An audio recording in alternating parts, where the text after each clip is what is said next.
आप सुन रहे हैं मुंशी प्रेमचंद्र की मनोरंजक कहानियाँ। आज की कहानी का शीर्षक है गुल्ली डंडा। हमारे अंग्रेजी दोस्त माने या ना माने, मैं तो यही कहूँगा कि गुल्ली डंडा सब खेलों का राजा है। अब भी कभी लड़कों को गुल्ली डंडा खेलते देखता हूँ तो जी लोट-पोट हो जाता है कि इनके साथ जाकर खेलने लगूं। ना लॉन की ज़रूरत, ना कोर्ट की, ना नेट की, ना थापी की। मज़े से किसी पेड़ से एक टहनी काट ली, गुल्ली बना ली और 2 आदमी भी आ जाए तो खेल शुरू हो गया। विलायती खेलों में सबसे बड़ा ऐब है कि उसके सामान महंगे होते हैं। जब तक कम से कम 1 सैकड़ा न खर्च कीजिए, खिलाड़ियों में शुमार ही नहीं हो पाता। यहाँ गुल्ली डंडा है कि बिना हर फिटकरी के चोखा रंग देता है, पर हम अंग्रेजी चीज़ों के पीछे ऐसे दीवाने हो रहे हैं कि अपनी सभी चीज़ों से अरुचि हो गई है। स्कूलों में हर एक लड़के से 3-4 रुपए सालाना केवल खेलने की फीस ली जाती है। किसी को यह नहीं सोचता कि भारतीय खेल खिलाए जो बिना दाम कौड़ी के खेले जाते हैं। अंग्रेजी खेल उनके लिए हैं जिनके पास धन है। गरीब लड़कों के सिर क्यों यह व्यसन मढ़ते हो? ठीक है, गुल्ली से आंख फूट जाने का भय रहता है, तो क्या क्रिकेट से सर फूट जाने या तिल्ली फट जाने, टांग टूट जाने का भय नहीं रहता? अगर हमारे माथे में गुल्ली का दाग आज तक बना हुआ है तो हमारे कई दोस्त ऐसे भी हैं जो थापी को बैसाखी से बदल बैठे हैं। यह अपनी अपनी रुचि है। मुझे गुल्ली ही सब खेलों से अच्छी लगती है और बचपन की मीठी स्मृतियों में गुल्ली ही सबसे मीठी है। वह प्रातःकाल घर से निकल जाना, वह पेड़ पर चढ़कर टहनियाँ काटना और गुल्ली डंडे बनाना, वह उत्साह, वह खिलाड़ियों के जमघटे, वह पदना और पदाना, वह लड़ाई झगड़े, वह सरल स्वभाव जिससे छूत अछूत, अमीर गरीब का बिल्कुल भेद न रहता था, जिसमें अमीराना चोचलों की, प्रदर्शन की, अभिमान की गुंजाइश ही न थी। यह उसी वक्त भूलेगा जब जब घरवाले बिगड़ रहे हैं। पिताजी चौके पर बैठे वेग से रोटियों पर अपना क्रोध उतार रहे हैं। अम्मा की दौड़ केवल द्वार तक है, लेकिन उनकी विचारधारा में मेरा अंधकारमय भविष्य टूटी हुई नौका की तरह डगमगा रहा है और मैं हूँ कि पदाने में मस्त हूँ। ना नहाने की सुधि है, ना खाने की। गुल्ली है तो जरा सी, पर उसमें दुनिया भर की मिठाइयों की मिठास और तमाशों का आनंद भरा हुआ है। मेरे हमजोलियों में एक लड़का गया नाम का था। मुझसे 2-3 साल बड़ा होगा। दुबला, बंदरों की सी लंबी लंबी पतली पतली उंगलियां, बंदरों की सी चपलता, वही झल्लाहट।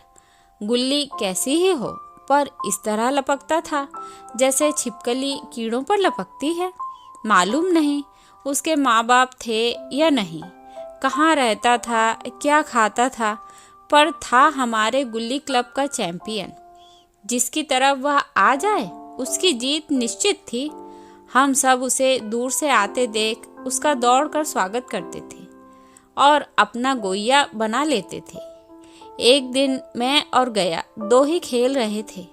वह पदा रहा था, मैं पद रहा था, मगर कुछ विचित्र बात है कि पदाने में हम दिन भर मस्त रह सकते हैं, पदना 1 मिनट का भी अखरता है।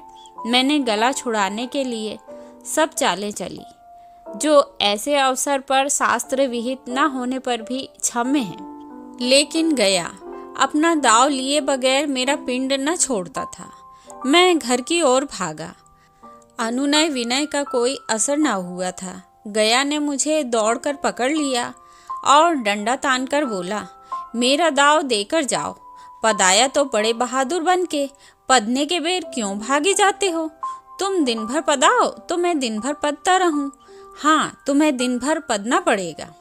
न खाने जाऊं न पीने जाऊं। हाँ, मेरा दाव दिए बिना कहीं नहीं जा सकते। मैं तुम्हारा गुलाम हूँ। हाँ, मेरे गुलाम हो। मैं घर जाता हूँ, देखूं मेरा क्या कर लेते हो। घर कैसे जाओगे? कोई दिल लगी है?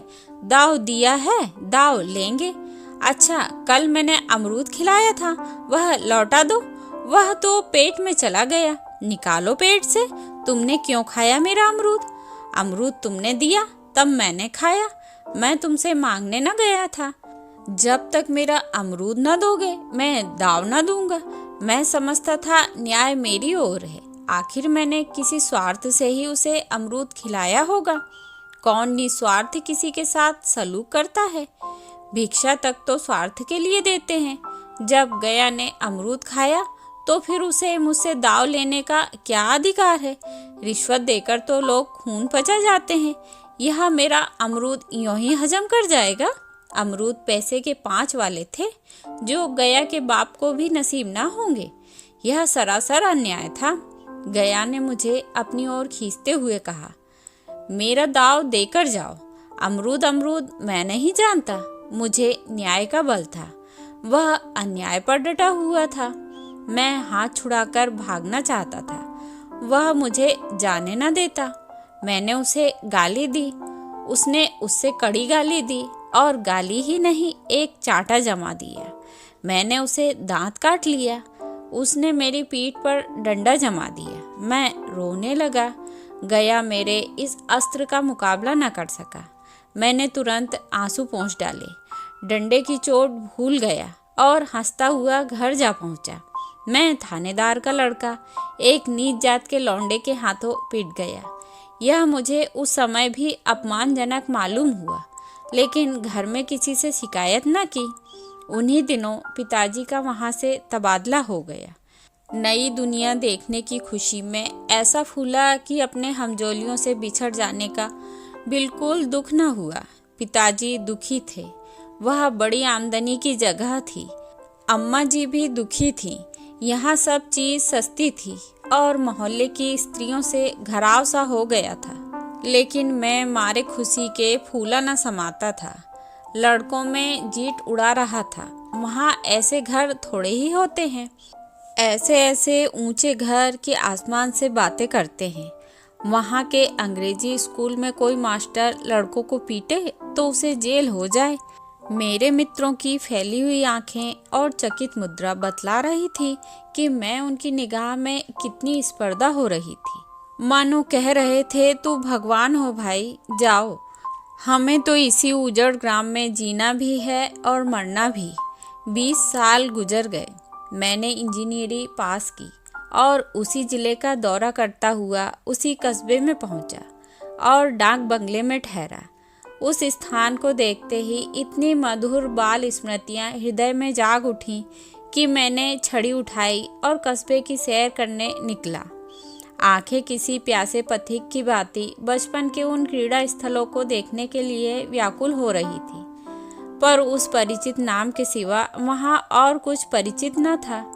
जहाँ खंडर था वहाँ पक्के मकान खड़े थे, जहाँ बरगद का पुराना पेड़ था वहाँ अब एक सुंदर बगीचा था।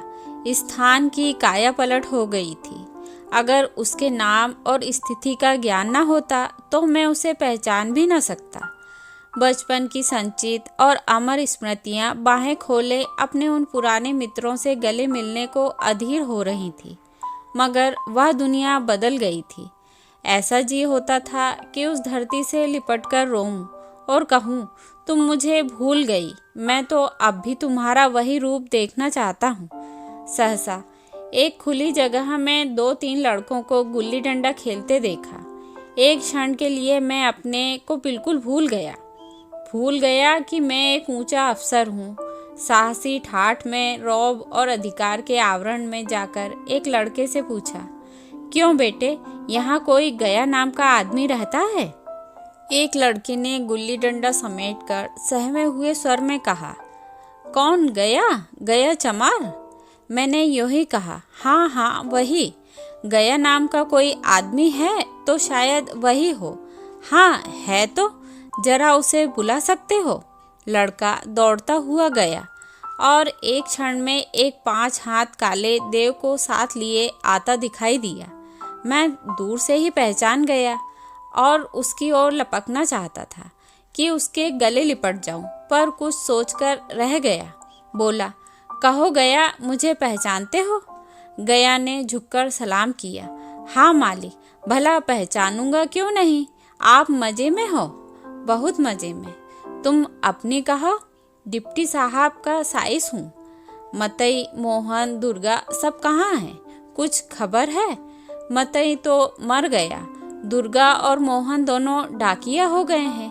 आप? मैं तो जिले का इंजीनियर हूँ। सरकार तो पहले ही बड़े ज़हीन थे। आप कभी गुल्ली डंडा खेलते हो? गया ने मेरी ओर प्रश्न भरी आंखों से देखा। अब गुल्ली डंडा क्या खेलूंगा सरकार, अब तो धंधे से छुट्टी नहीं मिलती। आओ आज हम तुम खेलें। तुम पदाना, हम पदेंगे। तुम्हारा एक दाव हमारे ऊपर है, वह आज ले लो। गया बड़ी मुश्किल से राजी हुआ। वह ठहरा टके का मजदूर, मैं एक बड़ा अफसर। हमारा और उसका क्या जोड़? बेचारा झेप रहा था, लेकिन मुझे भी कुछ कम झेप न थी। इसलिए नहीं कि मैं गया के साथ खेलने जा रहा था, बल्कि इसलिए कि लोग इसे खेल को अजूबा समझकर इसका तमाशा बना लेंगे और अच्छी खासी भीड़ लग जाएगी। उसी भीड़ में वह आनंद कहाँ रहेगा? पर खेल बगैर तो रहा नहीं जाता। आखिर निश्चय हुआ कि दोनों जने बस्ती से बहुत दूर खेलेंगे और बचपन की उस मिठाई को खूब रस लेकर खाएंगे। मैं गया को लेकर डाक बंगले पर आया और मोटर में बैठकर दोनों मैदान की ओर चले। साथ में एक कुल्हाड़ी ले ली। मैं गंभीर भाव धारण किए हुआ था, लेकिन गया इसे अभी तक ही मजाक समझ रहा था। फिर भी उसके मुख पर उत्सुकता या आनंद का कोई चिन्ह ना था। शायद वह हम दोनों में जो अंतर हो गया था, यही सोचने में मगन था। मैंने पूछा, तुम्हें कभी हमारी याद आती थी गया? सच कहना। गया झेंपता हुआ बोला, मैं आपको याद करता हजूर किस लायक हूँ। भाग में आपके साथ कुछ दिन खेलना बदा था, नहीं मेरी क्या गिनती। मैंने कुछ उदास होकर कहा, लेकिन मुझे तो बराबर तुम्हारी याद आती थी। तुम्हारा वह डंडा जो तुमने तान कर जमाया था, याद है ना? गया ने पछताते हुए कहा, वह लड़कपन था सरकार, उसकी याद न दिलाओ। वाह, वह मेरे बाल जीवन की सबसे रसीली याद है। तुम्हारे उस डंडे में जो रस था, वह तो अब न आदर सम्मान में पाता हूँ, न धन में। इतनी देर में हम बस्ती से कोई 3 मील निकल आए। चारों तरफ सन्नाटा है। पश्चिम और कोसों तक भीमताल फैला हुआ है, जहाँ आकर हम किसी समय कमल पुष्प तोड़ ले जाते थे और उसके झुमक बनाकर कानों में डाल लेते थे। जेठ की संध्या केसर में डूबी चली आ रही है। मैं लपक कर एक पेड़ पर चढ़ गया और एक टहनी काट लाया। चटपट गुल्ली डंडा बन गया। खेल शुरू हो गया। मैंने गुच्ची में गुल्ली रखकर उछाली। गुल्ली गया के सामने से निकल गई। उसने हाथ लपकाया जैसे मछली पकड़ रहा हो। गुल्ली उसके पीछे जाकर गिरी। यह वही गया है जिसके हाथों में गुल्ली जैसे आप ही आकर बैठ जाती थी। वह दाहिने बाएं कहीं हो, गुल्ली उसके हथेली में ही पहुंचती थी, जैसे गुल्लियों पर वशीकरण डाल देता हो। नई गुल्ली, पुरानी गुल्ली, छोटी गुल्ली, बड़ी गुल्ली, नोकदार गुल्ली, सपाट गुल्ली, सभी उससे मिल जाती थी, जैसे उसके हाथों में कोई चुंबक हो, गुल्लियों को खींच लेता हो। लेकिन आज गुल्ली को उससे वह प्रेम नहीं रहा। फिर तो मैंने पदाना शुरू किया। मैं तरह तरह की धांधलियाँ कर रहा था। अभ्यास की कसर बेईमानी से पूरी कर रहा था। हुच जाने पर भी डंडा खुले जाता था। हालांकि शास्त्र के अनुसार गया की बारी आनी चाहिए थी। गुल्ली पर ओछी चोट पड़ती और वह जरा दूर पर गिर पड़ती, तो मैं झपटकर उसे खुद उठा लेता और दोबारा टाण लगाता। गया यह सारी बेकायदगियां देख रहा था, पर कुछ न बोलता था, जैसे उसे वह सब कायदे कानून भूल गए। उसका निशाना कितना अचूक था। गुल्ली उसके हाथ से निकलकर टन से डंडे से आकर लगती थी। उसके हाथ से छूटकर उसका काम था डंडे से टकरा जाना। लेकिन आज वह गुल्ली डंडे में लगती ही नहीं। कभी दाहिने जाती है, कभी बाएं, कभी आगे, कभी पीछे। आध घंटे पदाने के बाद एक गुल्ली डंडे में आ लगी। मैंने धांधली की। गुल्ली डंडे में नहीं लगी। बिल्कुल पास से गई, लेकिन लगी नहीं। गया ने किसी प्रकार का असंतोष प्रकट नहीं किया। न लगी होगी, डंडे में लगती तो क्या मैं बेईमानी करता? नहीं भैया, तुम भला बेईमानी करोगे? बचपन में मजाल था कि मैं ऐसा घपला करके जीता बचता। यही गया गर्दन पर चढ़ बैठता, लेकिन आज मैं उसे कितनी आसानी से धोखा दिए चला जाता था। गधा है, सारी बातें भूल गया। सहसा गुल्ली फिर डंडे से लगी और इतनी जोर से लगी जैसे बंदूक छूटी हो। इस प्रमाण के सामने अब किसी तरह की धांधली करने का साहस मुझे इस वक्त भी ना हो सका। लेकिन क्यों ना एक बार सबको झूठ बताने की चेष्टा करूं। मेरा हरज ही क्या है? मान गया तो वाह वाह, नहीं तो 2-4 हाथ पदना ही तो पड़ेगा।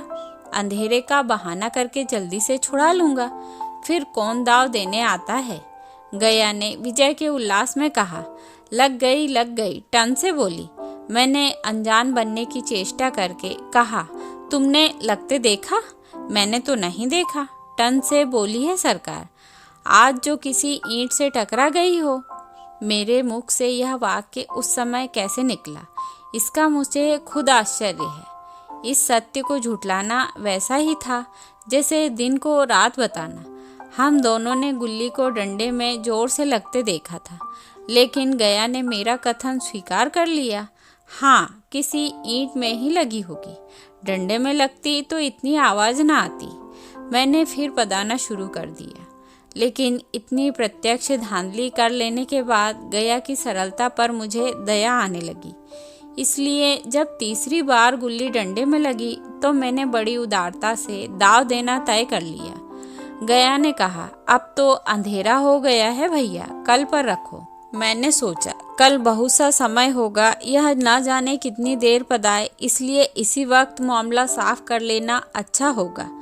नहीं, अभी बहुत उजाला है, तुम अपना दांव ले लो, गुल्ली सूझेगी नहीं, कुछ परवाह नहीं। गया ने पदाना शुरू किया, पर उसे अब बिल्कुल अभ्यास ना था। उसने 2 बार टाड़ लगाने का इरादा किया, पर दोनों ही बार हुच गया। 1 मिनट से कम में वह दांव खो बैठा।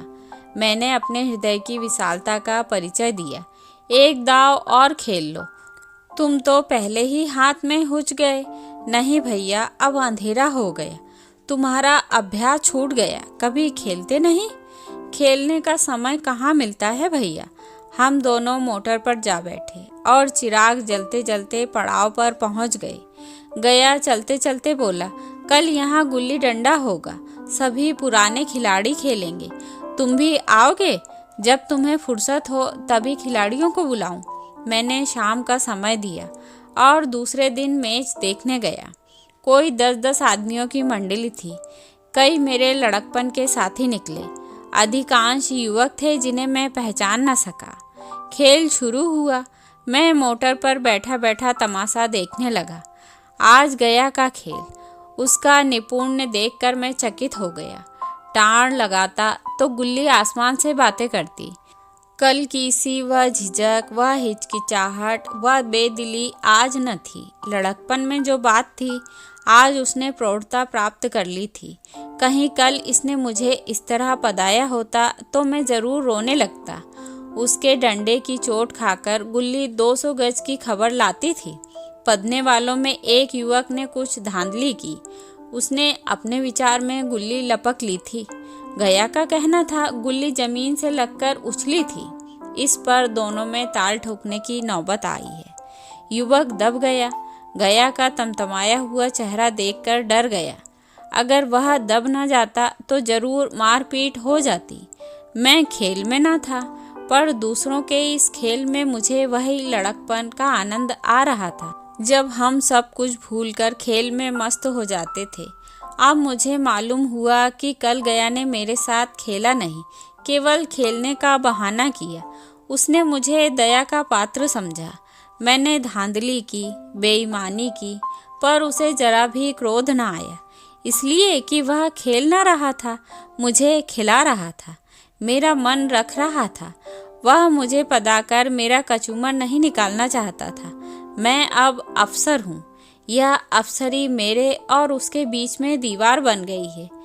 मैं अब उसका लिहाज पा सकता हूँ, अदब पा सकता हूँ, साहचर्य नहीं पा सकता। लड़कपन था तब मैं उसका समकक्ष था। यह पद पाकर अब मैं उसकी दया का योग्य हूँ।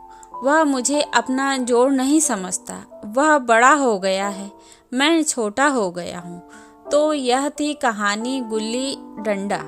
आशा करती हूँ आपको पसंद आएगी।